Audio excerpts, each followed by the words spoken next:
What happens when the person you serve with all your heart decides you are the villain in their story? Can money buy the truth, or does it only pay for a louder lie? In a sprawling mansion where the walls are high enough to keep secrets in and the world out, a diamond necklace vanished into thin air. It wasn't just about a missing piece of jewelry, it was about a reputation destroyed in seconds and a trust shattered beyond repair. This isn't just a story about a theft or a cruel accusation. It is a story about the blindness of pride and the quiet, unshakable power of integrity. Before the tears and the police sirens, there was just Sarah. A young woman with rough hands, a gentle spirit, and a dream to become a nurse. Welcome to Stories by the King, where every story carries a heartbeat, and every truth demands to be heard. Now, before we begin, where in the world are you watching from? Is it morning in Lagos, evening in Nairobi, or midnight in London? Drop your location in the comments below, and don't forget to hit like and subscribe. Now, lean in. Because the thief wasn't who you think it was, and the truth was hiding in plain sight.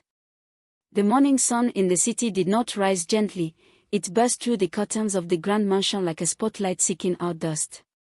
In this house, dust was a sin, and silence was a law. Madame Beatrice sat at her vanity table, a piece of furniture that cost more than most families earned in a decade. She was a woman who wore her wealth like armor, her face always set in a mask of dissatisfaction, as if the world owed her a debt it could never repay. Behind her stood Sarah, her hands clasped respectfully, her eyes lowered. Sarah had worked in this house for 3 years, scrubbing marble floors until her knees ached and washing crystal glasses until her fingers pricked from the cold water. She did it all for the small envelope of cash she received at the end of the month, money that was slowly filling a tin box under her bed, her tuition for nursing school. Madame Beatrice opened a velvet box on the table, revealing a necklace that seemed to catch the very fire of the sun. It was heavy gold, studded with diamonds that blinked like cold, unfeeling eyes. This was the pride of the family, a piece Beatrice intended to wear to the governor's ball that evening.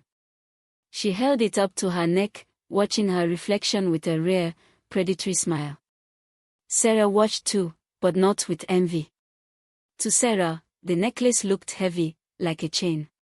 Beatrice caught Sarah's gaze in the mirror and her smile vanished, replaced by a sneer. She placed the necklace down sharply. "Do not stare at what you can never understand, Sarah," Beatrice snapped. "Go and prepare the guest room. My son, Daniel, is returning from university today, and I want everything perfect." Sarah nodded and retreated, her heart stinging but her face calm. She knew her place in this house was fragile. She went about her chores, humming a quiet song to keep her spirit steady. The house was a flurry of activity. Caterers arrived with trays of food, florists brought in lilies that smelled of funeral parlors, and through it all, Sarah worked invisible magic, making sure the chaos looked like order. Later that afternoon, Daniel arrived. He was a handsome young man, charming and loud, but his eyes were darting and restless. He hugged his mother too tightly and laughed too loudly. Sarah noticed his hands were shaking when he asked for a glass of water, but she said nothing. In a house like this, seeing too much was dangerous. The disaster struck just as the sun began to set, painting the sky in bruises of purple and orange. Madame Beatrice went upstairs to dress for the ball. A moment later, a scream tore through the mansion, sharp and terrified, stopping every heart in the house. The staff froze. Sarah, who was in the kitchen chopping vegetables, dropped her knife. Before she could even wipe her hands, the kitchen door swung open. Madame Beatrice stood there, her face twisted into a mask of pure rage, her chest heaving. Behind her stood Daniel, looking pale and looking at the floor. Beatrice pointed a manicured finger directly at Sarah's chest. "Where is it?" she hissed, her voice trembling with fury. "Where is my necklace?" Sarah felt the blood drain from her face. The air in the kitchen suddenly felt too thin to breathe. "Madam," she whispered, her hands trembling. "I do not understand." I have not touched. Beatrice cut her off with a slap that echoed off the tiled walls. The other servants gasped and shrunk back, grateful the anger wasn't directed at them. Do not lie to me, you ungrateful rat. Beatrice screamed. You were the only one in my room this morning. You were staring at it. I saw the greed in your eyes. Sarah fell to her knees, tears instantly blurring her vision. Madam, please, I swear on my mother's grave, I did not take it. I only cleaned the floor. Beatrice turned to her son. Call the police, Daniel. Call them now. I want this thief to rot in a cell until she confesses. The police arrived with sirens that cut through the quiet neighborhood, announcing the scandal to every neighbor. 2 officers, large men with tired eyes and rough voices, marched into the living room where Sarah was kept kneeling on the rug. Madame Beatrice sat on her velvet sofa, sipping a glass of water, looking at Sarah as if she were a stain on the carpet. Daniel stood by the window, his back to the room, refusing to look at the girl who had served him food and ironed his shirts for 3 years. The interrogation was brutal. The officers did not ask, they accused. They dumped the contents of Sarah's bag onto the floor, her Bible, a small bottle of lotion, and the tin box with her school savings. Where did a housemaid get this kind of money? The officer barked, holding up the tin. Sarah sobbed, her voice breaking. It is my savings, sir. 3 years of savings. Every penny is from my salary. Check the books. Madame Beatrice laughed, a cold, dry sound. She has been stealing from me for years, clearly. The necklace is just the latest price. Search her room. Tear it apart. The officers went to the servants' quarters.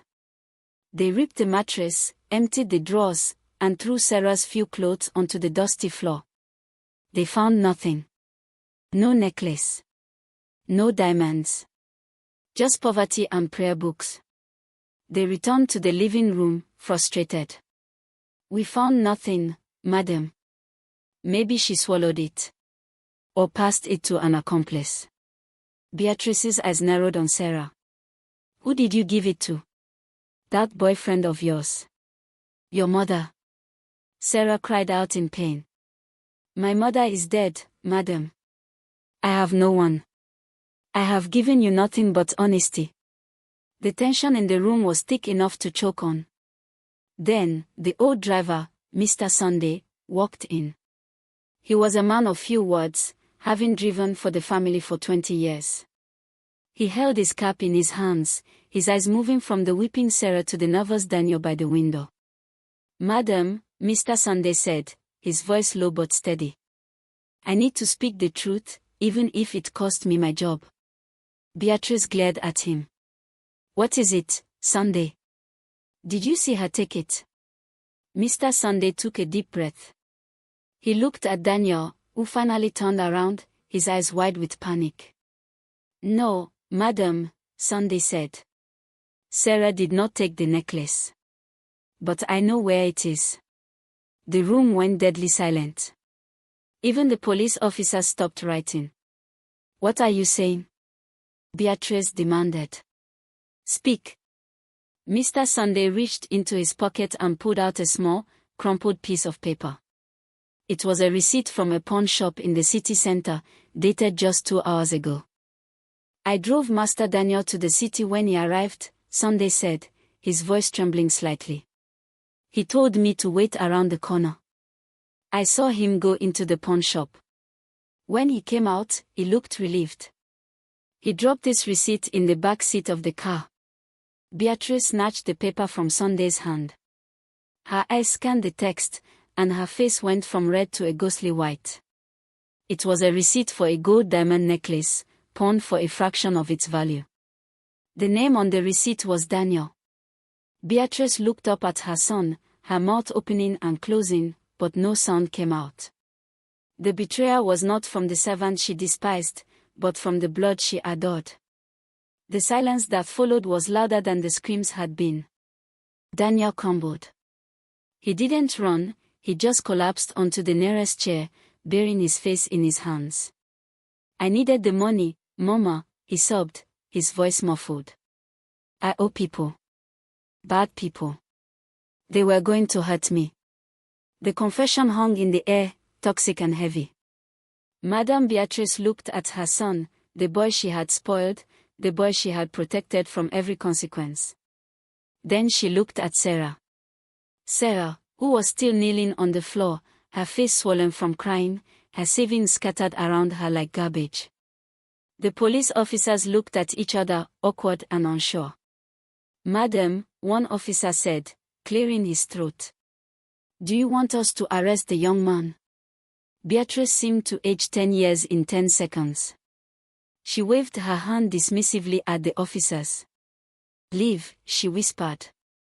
"Get out of my house." The officers hesitated, then gathered their things and left, glad to be away from the rich family drama.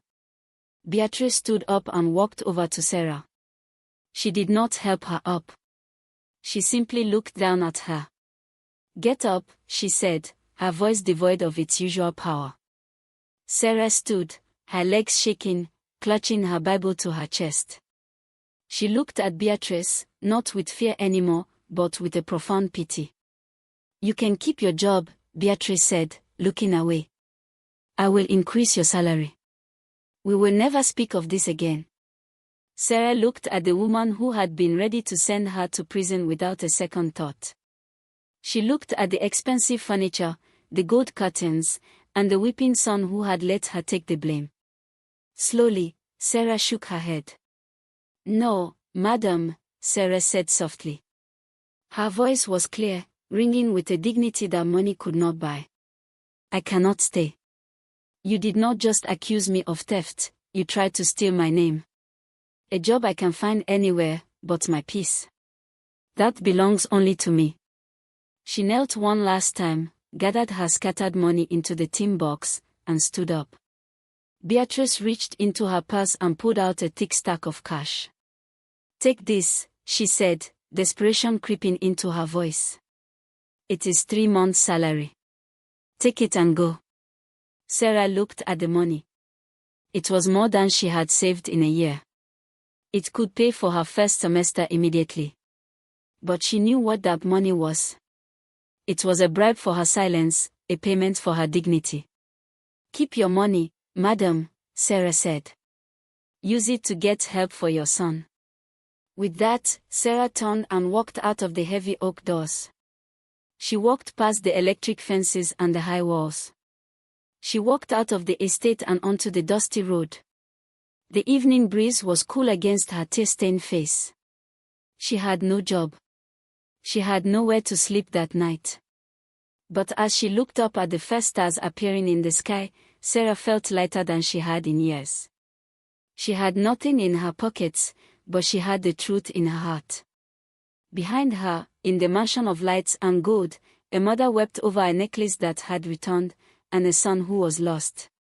Sarah walked forward, into the dark, knowing that the morning sun would rise for her too. Sarah never became a millionaire, and the world did not give her a crown for her honesty. But 5 years later, she walked across a stage in a white uniform to accept her nursing degree, her head held high, owing nothing to anyone. She had built her life on the solid rock of integrity, while Beatrice remained in her castle, guarding treasures that could not love her back. This isn't just a story about a false accusation. It is a story about the freedom that comes when you refuse to sell your soul for comfort.